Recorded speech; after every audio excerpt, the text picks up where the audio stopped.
Hey, what's up, everybody? This week on the Built on Purpose podcast, we have me going through a solo episode. I'm looking forward to doing this. This is my first time I've ever done this.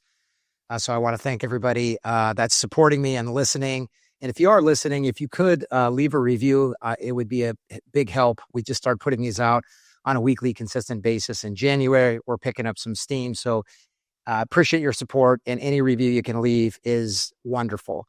I also want to thank the Y Scouts team. They're amazing. All the things I'm going to share with you is due to their contributing and helping me learn new things and enable the team and work with clients and learn all the things that I'm going to share, as well as my YPO forum, my coaches, and anybody else that's supporting me. So thank you for that. So today I really want to get into why purpose matters more than ever.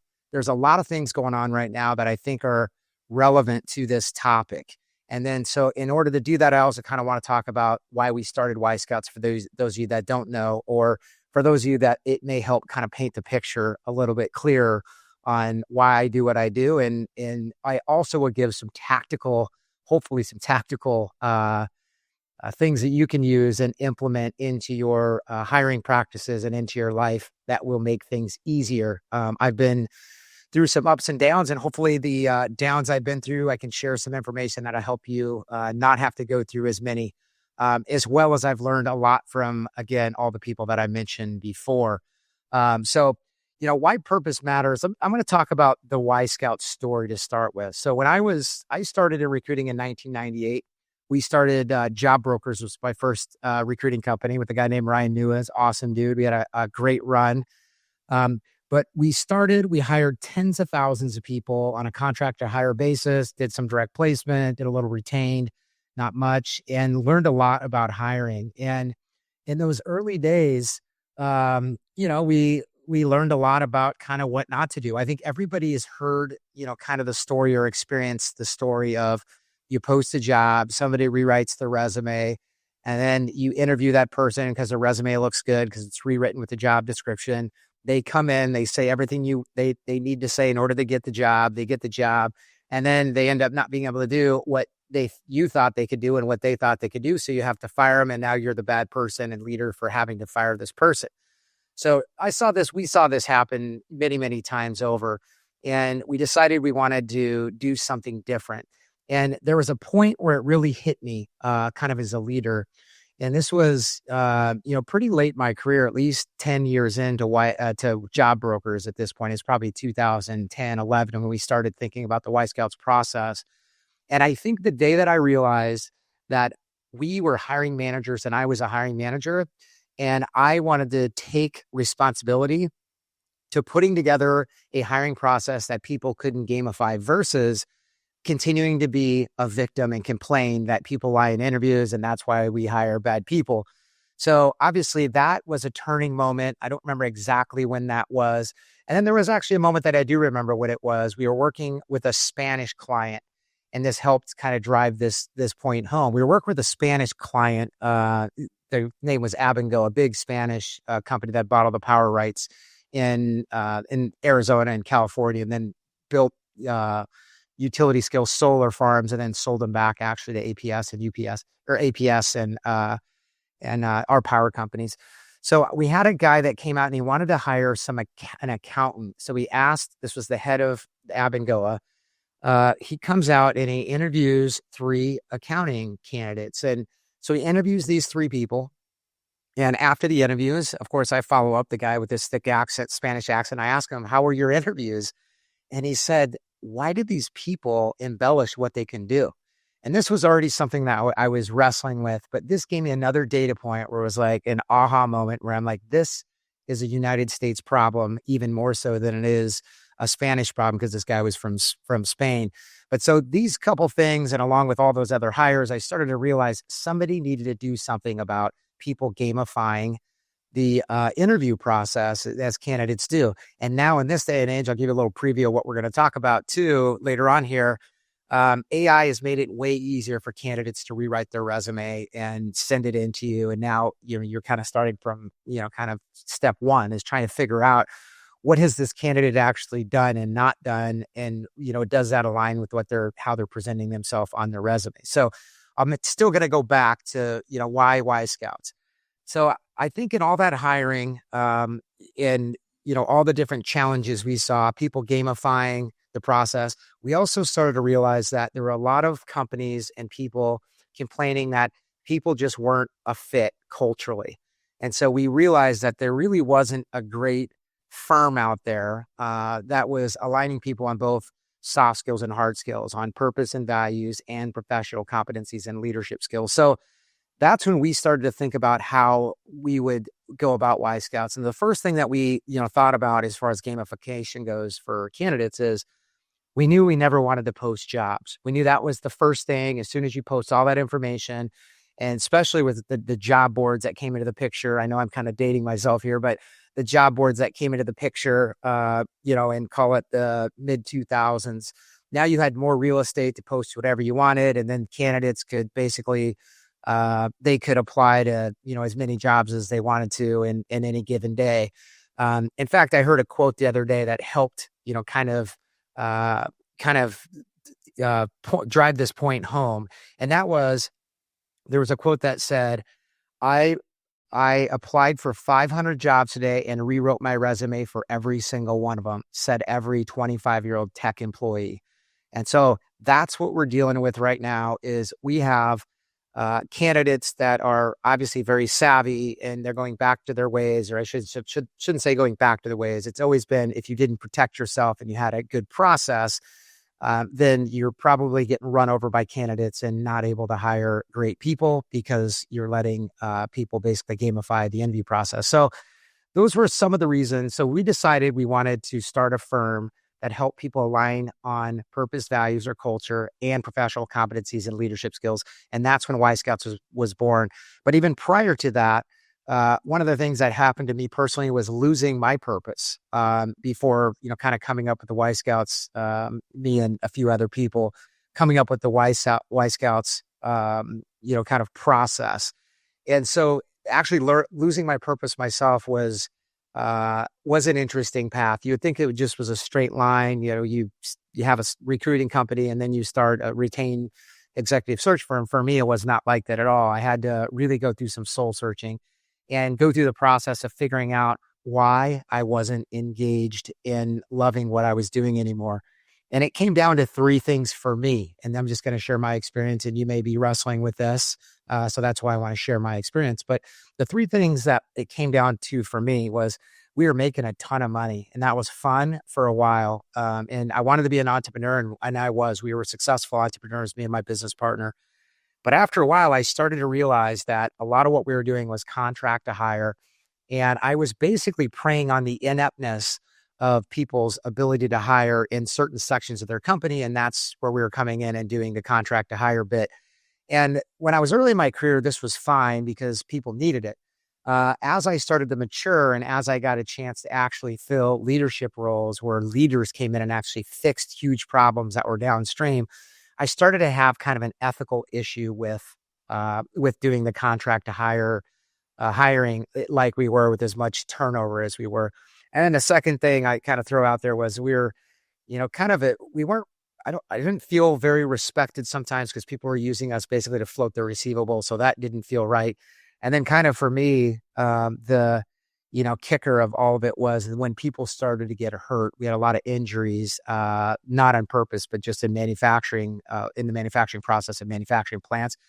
And those kind of forced me to rethink what my purpose was. And then my purpose obviously became very clear. My personal purpose is to help others better succeed in life. And Y Scout's purpose is to transform how people and companies connect, work that matters. So there was a lot of overlap. So off we went into this world of helping align leaders on purpose and values and professional competencies in order to make a bigger impact, which basically, there's a huge ripple effect. When you put the right leader in a company, and that's what we get to do regularly, we get to see the ripple effect of what happens to an organization, what happens to all the people in the organization's families when they have a leader that is aligned to the purpose, the values, they're good at what they do, and they have the leadership ability. They transform companies and the families within those companies. So that's what really we set out to do. And that's what we've been doing since 2012. Now, why am I telling you all this? I'm telling you all this because we were so charged up and still are, but I'm going to tell you why I say it's a revival of that initial charge. We were so charged up when we started this business. We understood that we were going to be able to positively impact so many people, and we are going to help companies level up. And if they were purpose driven, help them become more purpose driven. If they weren't, and they wanted to become create a more meaningful place to work, we're able to do that through hiring leaders into their business. And that's what we do at Y Scouts. But why purpose matters more than ever. I think what hit me last week was this promise that we all were made why the internet was going to make us more connected. And I would argue that the internet didn't make us more connected in a lot of ways. And then there came social media, and social media was going to make us more connected. And I would argue social media has not made us more connected. In fact, I mean, ask any teenager that's basically on their phones and not interacting and not socializing because they're on social media, and that's the way that they connect with people. I would argue that we're not connecting with people, and we haven't since the internet and since social media. Obviously, we've had COVID and a lot of other things. But this is my point, is that now the thing that I see that is kind of frightening, actually, and I'm not a doomsday guy at all, but I really feel like AI is going to, there is going to be a period of time where we are going to struggle even more before we find ourselves. And right now, Gallup, the engagement surveys at Gallup are at 21% as what they estimate people, the engagement level at. That's a 10-year low. And what I see ahead of us, and I guess I could be wrong, but I'm kind of listening to a lot of smart people, and this is kind of what I've started to conclude is AI is definitely going to take a lot of jobs. It's obviously going to create a lot of new opportunity as well, and I'm excited about that as an entrepreneur, really excited. But I can't help to focus on the fact that it's going to take a lot of jobs away from a bunch of people that, yeah, we may say that these types of jobs that it's going to take away first are meaningless jobs to some of us, but they're not meaningless to a lot of people that do them. A lot of folks are, like the guy mopping the floor for NASA that said he's helping get to the moon. Well, that guy's probably not going to be mopping the floor anymore because somebody, an AI or a bot's going to be doing that. I'm using that as a really, extreme example. But you think about all the people that go into their business that do have purpose and meaning, that are doing tasks that are going to be replaced by AI, if they haven't already. I think a lot of those people are going to struggle to find meaning in their life and in their work.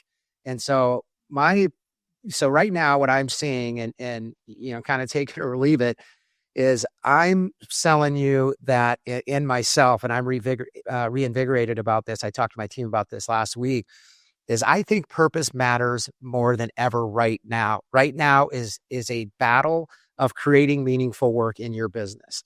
I think the other things that have taken a toll on meaningful work, I think hybrid work environments, again, using the internet to make us more connected, which I think has made us less connected. And granted, I don't want to sound like a hypocrite. We run a remote business, but I do think that we are in a place now where you've got to do everything you can in your business, if you're in a leadership role, to make everybody's jobs more meaningful. And the way we do that is creating a strong purpose and mission-oriented organizations with strong values, and aligning people to those values so they can have something more meaningful, something bigger than themselves in the workplace. So right now, the stakes are high. Step up to the table, figure out ways to drive values and purpose in your workplace. It will pay out in spades, but I'm telling you right now, with the numbers I'm seeing and with the meaning that I believe AI is going to maybe temporarily take out of the workplace until we figure out what's going on, it is going to take a hit. So purpose matters more than ever. Focus on it. And I know a lot of people out there are like, well, I don't really find a lot of purpose in my work. Well, continue to chug along because you do have to make a living, but try to figure out what you're good at and what drives meaning in your work and what you can do that's going to be, create something that's bigger than yourself. And if you need to go find a new company to work for to find that, then I encourage you to do that because there's a lot of them out there. All right. So I'm going to get off my soapbox a little bit And now I want to talk a little bit about, and I'm going to share some nuggets that I think will hopefully help you because these are things that I share quite a bit with clients and people that are struggling with hiring and leadership. But I'm going to argue that hiring the right people is the only business strategy. I don't think many people will contest me on that. But we actually had a survey. It was called a talent strategy index that we sent out. I sent it out to probably 100 entrepreneurs and leaders, and it had about 40 questions. But one of the questions in there was, how scalable and repeatable is your hiring process? And it was on a scale of 1 to 5, and that was the lowest answered question by far. So to me, this is interesting because everybody agrees that hiring is the most important thing that you'll do in building a business and scaling a business, yet the people aren't actually doing it. So I just find that super interesting. I think, it's one of those things where, it's a hard thing. Hiring's hard, especially if you're not going to do it week in and week out, and maybe you only have to make 5 key hires. But I'd argue that making those 5 key hires are the most important thing that you do, and you should spend a lot of time and resources on those in order to make sure you get those 5 right. That's going to get you further ahead than probably spending too much time on all the other stuff and ignoring hiring the right people, even if it's just a few people. I think it's a very paradoxical thing where hiring the right people, you get so busy that you don't have time to focus on it. But the reality is that you're not going to get out of that. It's a chicken before the egg. You're never going to get out of that pinch until you actually break yourself down. You focus on making the right hires. You have the right process and you hire the right people. That's going to up-level the entire operating system and give you back more time and get you more efficient. But again, it's very paradoxical. And I see a lot of entrepreneurs fight through this process of not being able to hire the right people and just kind of starting that thing over. And it's a big cycle. I think it's, one of those things, it's a saying that I hear a lot, and I'm sure you guys have too, where do the hard things for an easy life or do the easy things for a hard life. And I think hiring's one of those things. So that's one thing that I'd share that I see more often than not.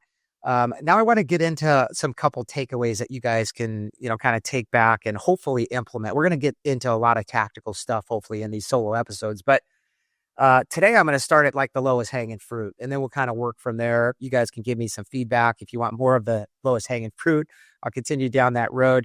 And what I'm sharing with you is what I've learned from lots of clients, and even more so, even with clients that we don't get to work with. I get to go in and they basically tell me everything that's going wrong in their business or the challenges that they're facing and, what they've done about it and what's working and kind of what's not. So I'll get into some of those. But the one thing I would start with is I think one of the hardest things that we juggle is leading and managing people. So I want to start with something that I share more than anything else with people that we hire people for. In fact, every time we hire a new leader in the C-suite, I have a call with whoever they're reporting to, usually the CEO. And my advice is always simple when they start their role or right before they start their role. And that is, once you know you have the right person hired, you hire the right people, and obviously you let them do their job. And the only really thing that you need to, at bare minimum, need to do in order to lead and manage people effectively is one simple framework. Is you have to make sure that they think, however they perceive how they're doing in their role is the same as you think. So you're on the same page or very close. And the way we do that is a simple framework. And again, I talk about this a lot. Sheldon Harris told me this many years ago. I've told it to literally thousands of people at this point. But this, if you haven't heard this is kind of a writer downer probably. You simply, on a regular basis, like a monthly basis, you want to ask people on a scale of 1 to 10, how do you think you're doing in your role? And so I know that's very simple, but you want to push people to actually give you the number. So they're going to tell you usually, if they're relatively new in the role, let's say we do it month 1, they're going to say probably a 7, maybe an 8. That's very optimistic if they say an 8 1 month in, but maybe they're making some things happen. So they say 7 or 8. You say, well, can you tell me what's in the gap? And you got to make sure to listen to what they're telling you, what's in the gap, because if what's in the gap is the same thing that you see what's in the gap, then you're on the right track and in the same ballpark. And this provides you a really great opportunity in order to ask the follow-up question is, are you open to my feedback? So let me repeat that back to you again, on how you lead and manage people accordingly to make sure that the worst scenario doesn't happen, which is somebody that you hired that is very capable thinks they're doing a better job than you think that they're doing, and that starts to stray away. And then after a while, it's very awkward to come in and tell somebody that they're not doing a good job and they think they're doing a good job. So the sequence is this: on a scale of 1 to 10, how do you think you're doing in your role? You got to push them. You got to get the person to tell you the number. I can tell you firsthand, people don't like to give that number. They'll kind of talk about, well, I think, no, give me a number. You got to get the number from them. So then once they get the number, ask them what's in the gap. Once they tell you what's in the gap, you ask them if they're open to some feedback, and then you can provide your own feedback that will probably be a little bit different or maybe down the same line. But again, this is opening them up to give feedback. And then an advanced version, the advanced question, which probably isn't advanced for most people, is you can say, is there anything I can do as your leader to help you get from your 7 to the 10 or whatever number they give to your 10?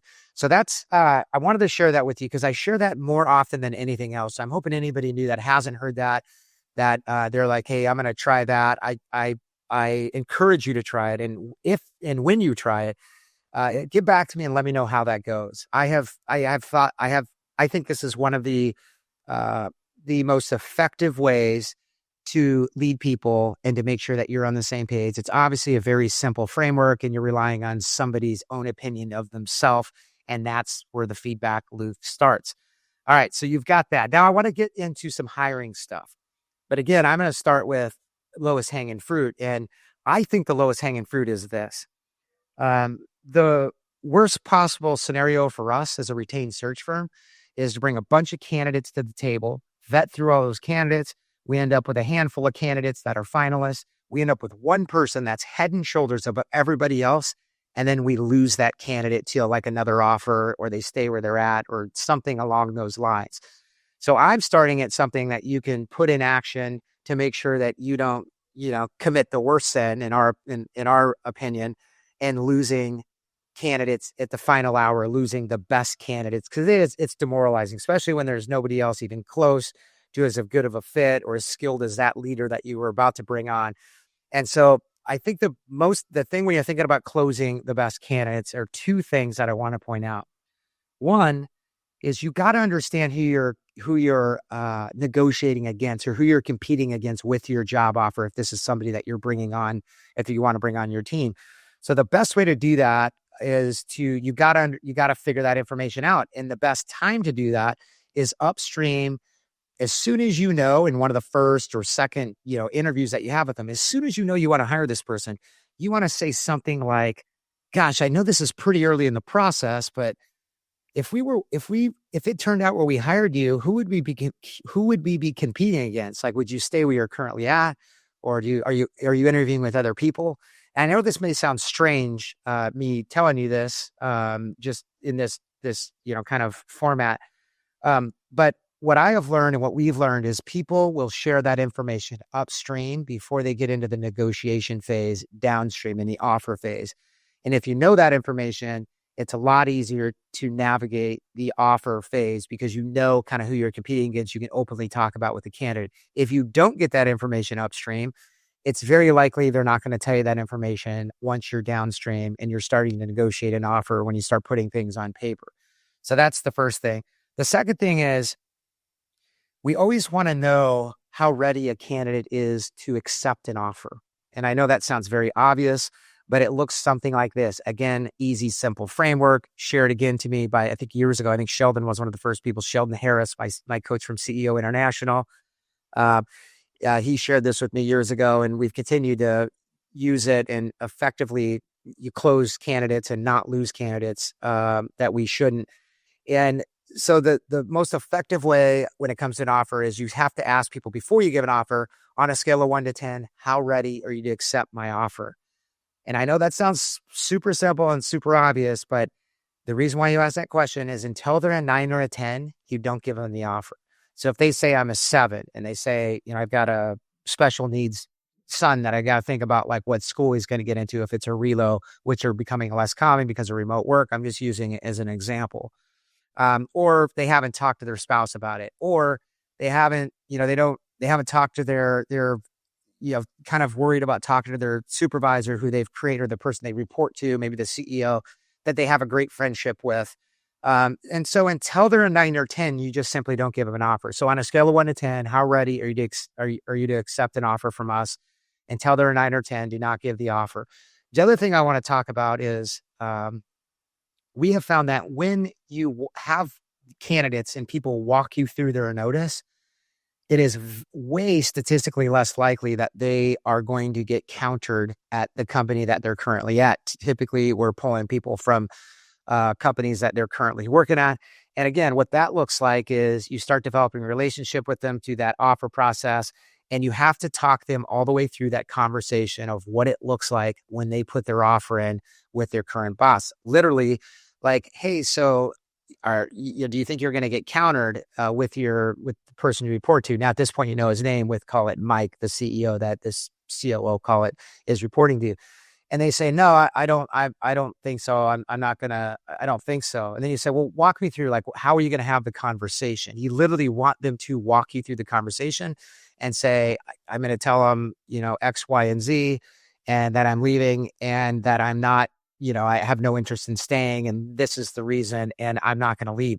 So we have found when people flat out tell you that they are not going to take a counteroffer, you have closed that off close to about 90% of the way. If you don't have that conversation and the person doesn't commit to not taking that counteroffer, you're leaving the door wide open in order for them to take a counteroffer. So I share those lowest hanging fruit. There's a lot more to talk about. I wanted to start with like the things that you could put into action right away in your kind of hiring practices. We'll get into a lot more tactical stuff. In fact, I might even do a few more things later on in this episode. I just got to look at the time here. All right. Now, one thing I want to point out, I started this episode talking about how AI is, it's more important now to have purpose and meaning in your work because of AI. Well, another thing that's an obvious thing that I kind of brushed on earlier was I want to talk about how job postings are more broken now than ever. I mean, you think about it, like I said earlier, every candidate knows how to use AI. Every candidate knows how to take a job description with their resume, tell it to rewrite it, and send it right back into you. So what can we do about this? Well, we can do a lot of things. At Wisecuts, we don't ever post jobs. We take people through a covert process. We realize you might not have the resources to do that. So at the very least, like, think about this strategically. We feel like you've got to clearly define what success looks like in the role, which I'll get into more here in a minute. But let's say you're not that sophisticated and you just really don't want to blow it with a candidate and let people basically gamify the interview process and send in a job description that's been rewritten with your resume rewritten with your job description. Well, what I'd say is get clear on what you're looking for, what this person needs to achieve to be successful. Get clear on what the ideal candidate profile looks like, and then kind of look like, we do go through a search strategy. But if you're going to post jobs, you might not have a search strategy that's as detailed as what we do, but it'd be good to have one. But what I would suggest is figure out everything that you want to see out of a candidate. When you post a job, don't share all those details. I mean, whatever we share is going to get rewritten right back into somebody's resume and sent right back to you. So I'm just giving you some like very simple frameworks and ideas, but you can post jobs if you have to, but please, I encourage you to not post it with the detail that allows somebody to basically manipulate their resume and blend into everybody else. I would even say there's a lot of hiring tech out there. We're building a piece of hiring tech right now, so I've done some research on it. I kind of feel like a lot of the hiring tech out there is basically just bolting on rockets onto broken hiring processes and systems, and job postings are one. A lot of people think if they put everything in the kitchen sink on a job posting, this magical person is going to come and find them that like lines up perfectly that job description. While that may happen every once in a million, I think what's probably going to happen more times than not is a good number of other people rewriting their own resume and positioning themselves to be somebody that they're not. So that's one thing that I'd share is, be mindful. We actually have a template. If you guys want a template, a candidate outreach template, we have one. maybe just, send the team an email and put in candidate outreach template. I could put something together and provide it for you guys. So you have a framework to use that gets into the job. It really describes the culture of the organization and kind of what you're looking for without getting into the details. We have one of those. Okay, so now you kind of understand why job postings kind of are not working in this day and age, and you need to rewrite them in a way that works. Let's talk about why. Like we use a process called role visioning. In fact, we're building a tool called at rolevisioning.com. That'll be kind of officially launched here soon, but we're still kind of working out some kinks. But we believe that AI can really be beneficial on the hiring side and as a hiring manager. But what you really need to get clear on, the clearer you can get on what the person needs to do in order to be successful in really figuring out what we call success outcomes and key responsibilities that are corresponding to those success outcomes. When you figure those things out in detail, it almost like figure out like what this person needs to achieve, especially in the first 12 months. Concentrate that down and go find people that can achieve those things. Those are their strengths that they want to do. Those are the things that gives them energy. And a lot of times you're going to want to make sure that they actually have experience in those areas if it's really that critical of a role. A lot of people don't do this. And the other thing that we point out in role visioning, just as a philosophy, is we believe the fastest way to get to the success outcomes and key responsibilities is to get individual input, meaning you don't have one person write a job description and then pass it around to everybody and everybody adds some stuff on. That just makes it a laundry list of information.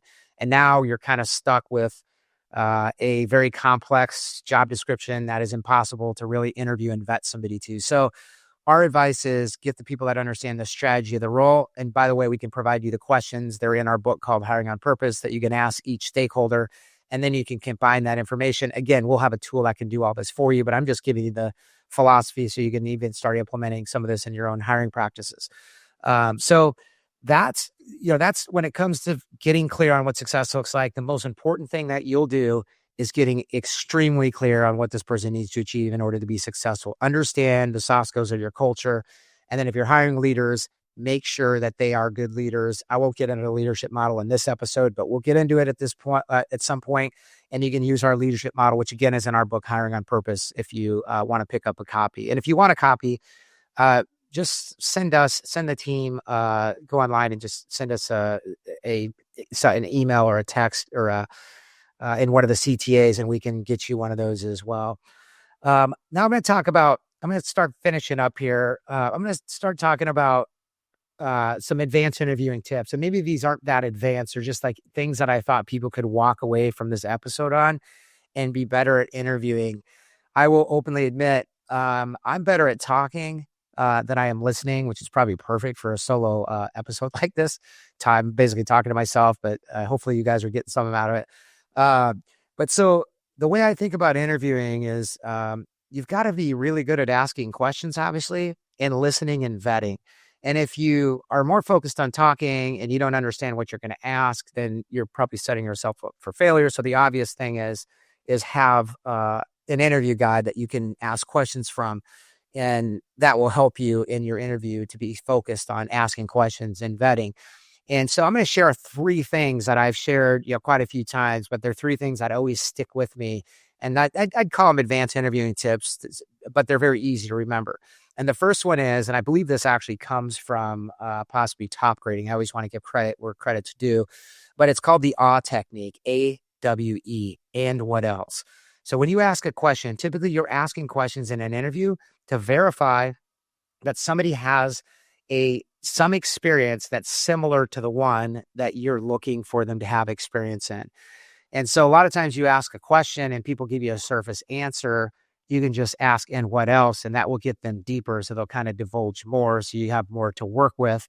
And then you can even ask, and what else again? And you can ask it as many times as you want. And I promise you, when somebody's done talking and telling you and there's nothing else, they'll tell you there's nothing else, and you can move on to the next question.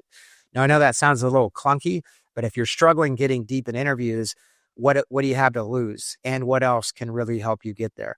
Another thing that I would talk about, and you've probably heard this, but I think it's super important. And if you're doing an interview, tell me about a time when sets a person up perfectly to give you like a behavioral based question about how they've dealt with something prior.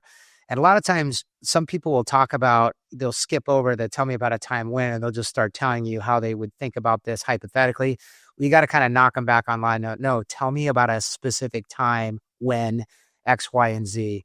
And so sometimes you got to knock them on track. That's part of interviewing. That's part of getting the data points you need in order to properly vet a candidate to make sure that they can achieve the success outcomes, key responsibilities, and to compare them to other candidates.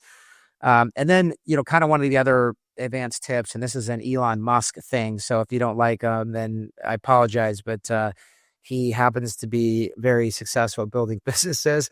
And also, there's a guy named Tom Foster who wrote a book called Hiring Talent. If you're as big of a nerd on hiring as I am, go pick yourself up a copy. It's a wonderful book on hiring process. But what they talk about is they talk about this theory about having people step you through a problem. So when you ask particularly leaders to make sure that like they are the one that can solve your problem and they're the one that has solved problems in the past, you ask them to talk about a problem that they've solved and you have them step you through the process. So most people can talk about what the problem is, and then they can talk about what the solution is, because typically they're at the business and they kind of know what the end result was.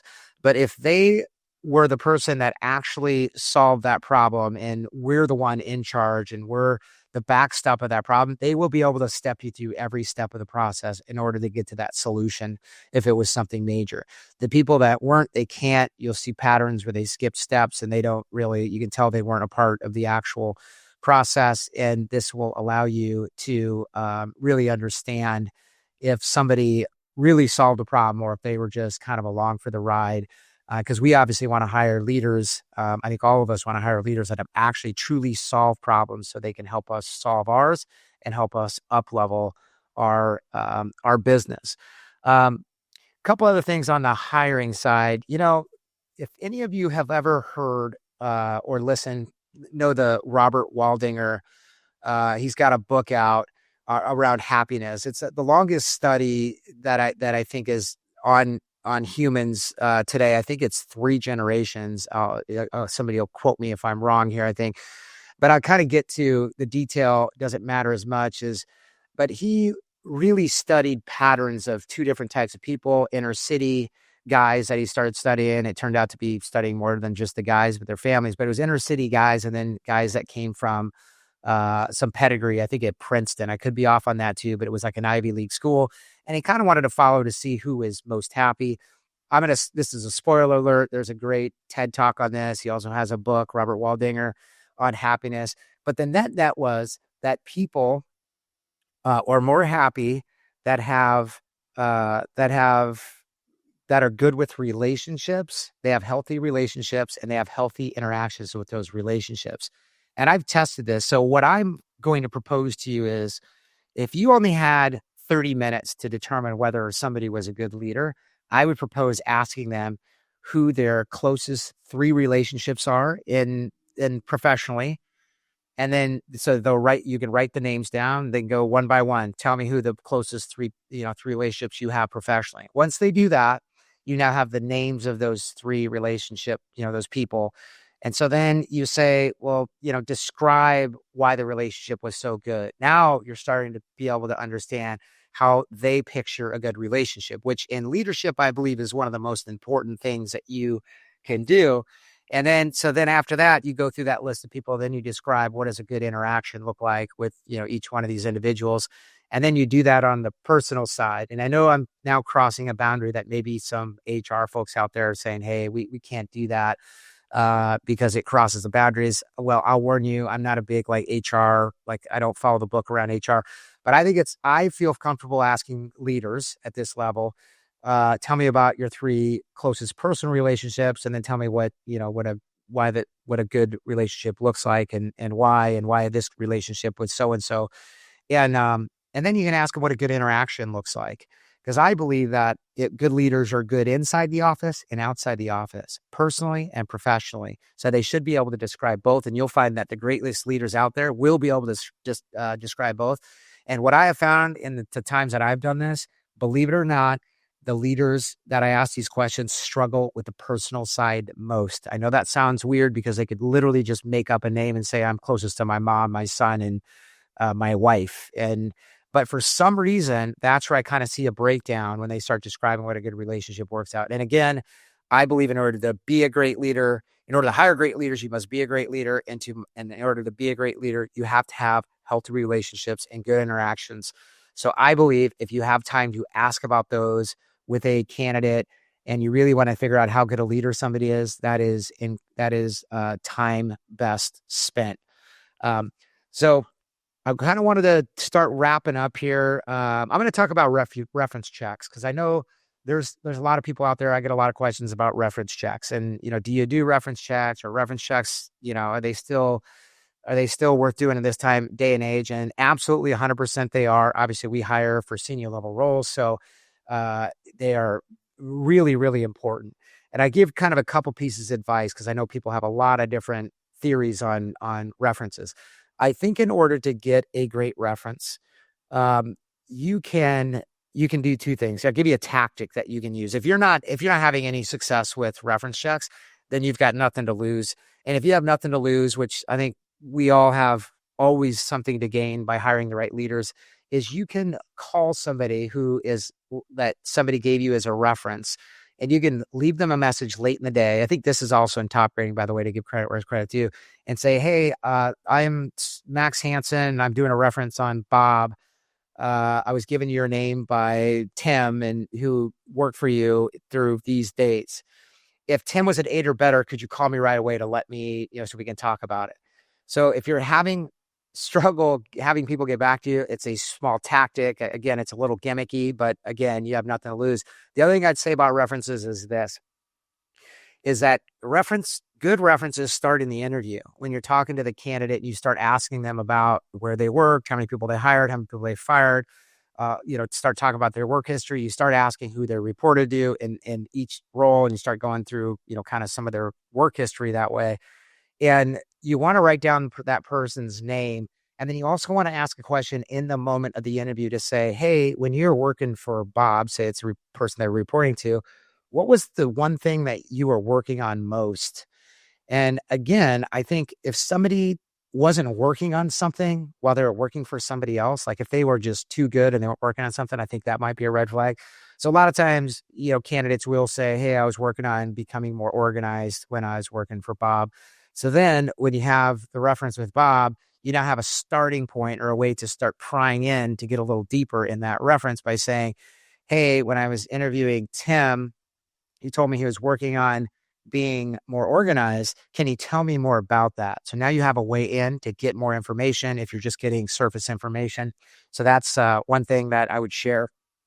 Another thing that we do that I'm happy to share with everybody is we ask for references, not just for people that they report to. We ask for peers, or we ask for people that report up to the role. And I know that may sound a little funny, but you will be, to us, we're looking for a multi-stakeholder kind of input, and we get really good input. And a lot of times they're not expecting it. So it's a really good way. And then if none of that's working for you, then there's a thing called LinkedIn. So if somebody was a president in a role and you want to find out, if they were president in this company and you want to find out more about, what they did there, then you can go on LinkedIn and go find the current president. Again, you might want to consult with your HR group if you have one that cares about this type of stuff, and just reach out to that president in LinkedIn and a private message and say, hey, I'm so-and-so, assuming you're connected to them, and I'm in the process of interviewing whatever the former president's name. And I can promise you the current president will probably know something about the former president and probably give you a nugget or two, at least schedule a few minutes with you in order to discuss that type of stuff. So anyway, I'm going to start again, wrapping up. This probably went a little longer. This is my first solo episode. So again, if you've listened to this and there's anything you got out of this, please leave a review and give me feedback on more things that you want to talk about and hear about. I barely even scratched the surface on kind of a lot of these things. I can get a lot more tactical on. And, my final thoughts is this. Uh, I think we should really think through how we are providing and how much attention we are spending on building our cultures at our workplaces. Right now, it matters more than ever. I have found that since companies have been building remote and hybrid environments, I think they're focusing less on values too. And if you haven't heard, there was an episode I had with Ann Rhodes, who wrote the book Built on Values. That was the reason I had her on the episode, is because I'm seeing a lot of companies that are still kind of focused on it, but it's not as people aren't focusing on it as much as they were when they had in-office work. And so values are going a little bit by the wayside. And I think that is a huge disaster because people are looking for more meaningful work. And when a company stands for values, um, when they have right values and they're holding people accountable to those values, that makes it a more meaningful place to work. In fact, there's a quote that Ann Rhodes talks about, and it's leaders drive values, values drive behaviors, behaviors drive culture, and culture drives performance. So if you don't think holding people accountable to values and driving values are important, think again. That's what's creating a more meaningful workplace. And speaking of more meaningful workplaces, figure out how to continue to develop employees, be the company that creates an environment for learning, for developing others, for driving results. And in this day and age, it is going to be very important as AI comes in and starts taking jobs away from people that they find meaning in. We're going to see another dip in people looking for purpose, and people have been looking for purpose for many, many years. I think given the engagement, the Gallup engagement at 21%, purpose and meaning in the workplace matters more than ever. So provide more meaningful work. If you don't understand your purpose or you want to have a more purposeful workplace, start thinking through what your purpose should be, or start, talking about what it is more. And I think people will enjoy working there more often. And you will then attract A players and be able to retain A players. And that will help you drive a more purpose-driven organization. So, like I said in the beginning, the only sustainable competitive advantage is in the leaders you hire. So keep listening. And again, thanks for listening, and leave a review. I appreciate you guys. Appreciate the support.